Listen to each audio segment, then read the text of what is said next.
Hi, this is the first edition of Driving While ADHD.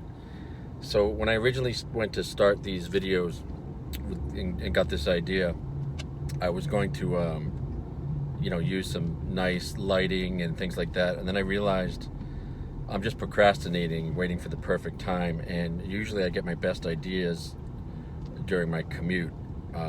Much of my commute is very slow, and it's either over a small mountain that gets quite a bit of a traffic jam, or it's along the coast.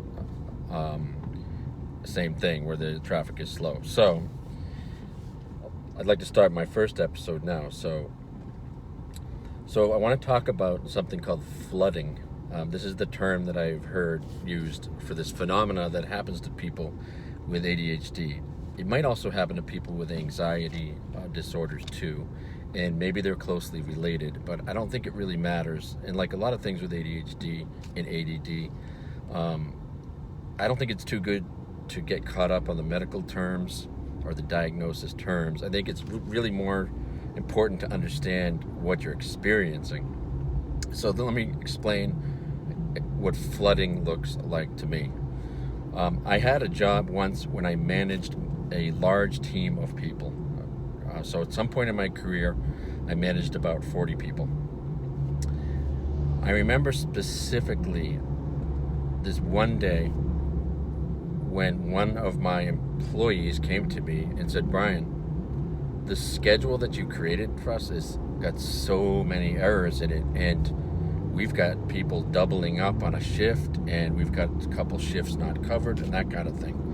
And I had this moment where I felt a kind of a wave of anxiety or apprehension just come over me.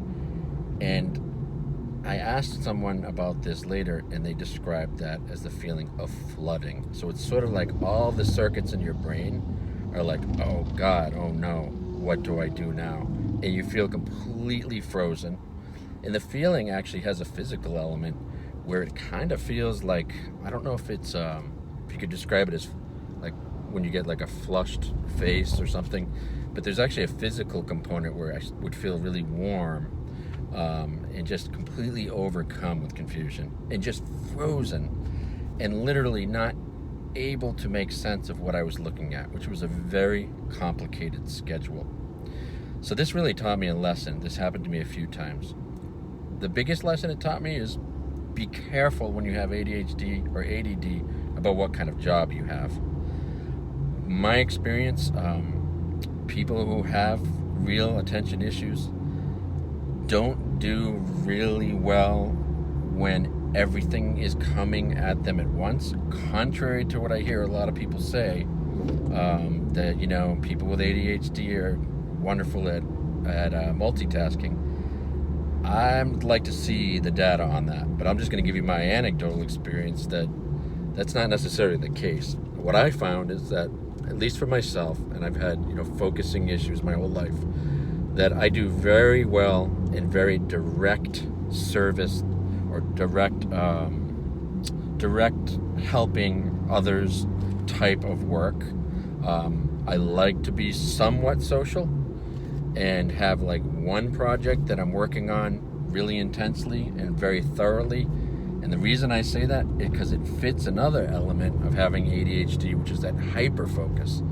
So I don't want to have to multitask 5 different things, because I'm better at really focusing on one in a hyper task kind of a way.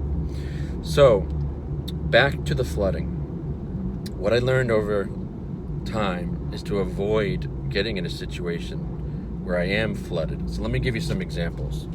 I gave you one already about the schedule. Another example, a social situation. Let's say you are helping your partner to have a party at your house.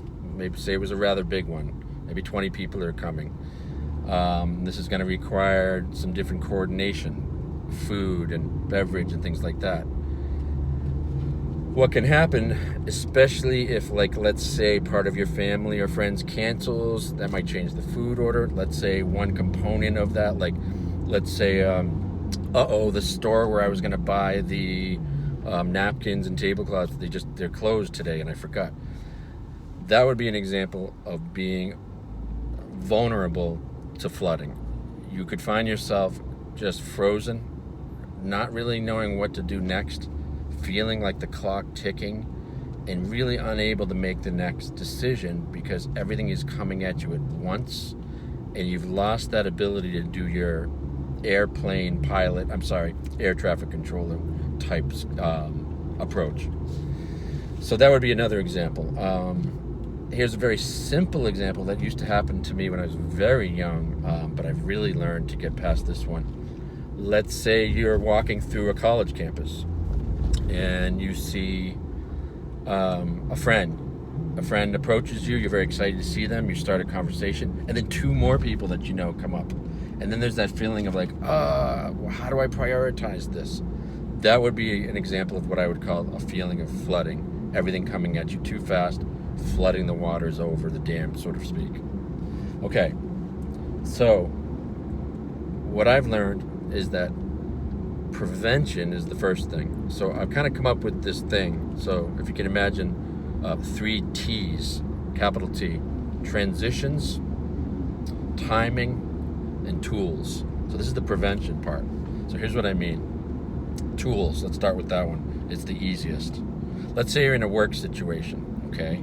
And saying that your work situation requires you to move around a lot. Maybe you work in a big company where you have to go literally walk from office to office. Maybe you work at a school where you have to go from classroom to classroom, something like that.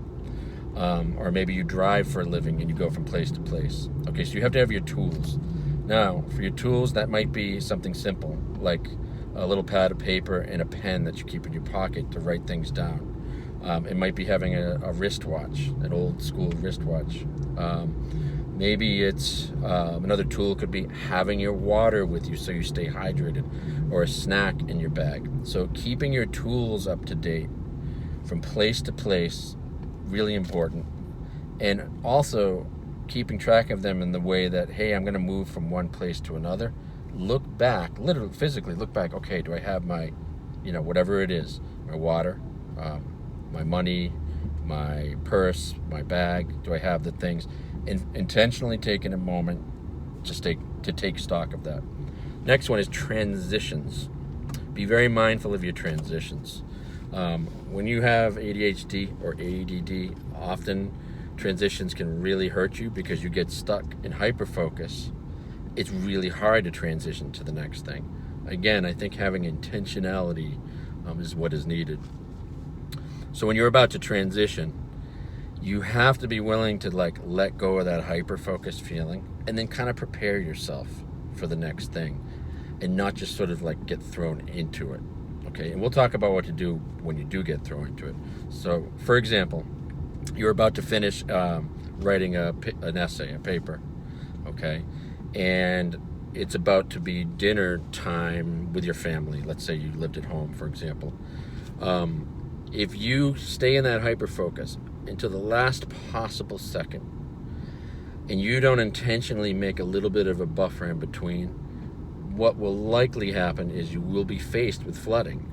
You'll come down, let's say, or come over into the dining room, kitchen, or whatever. Maybe your family's expecting you to help, and it's already too late. They've already set things up. They're irritated with you because you didn't have an intentional transition. All right, so that would be another one. And let's talk about timing. So timing when you have ADHD or ADD is super important.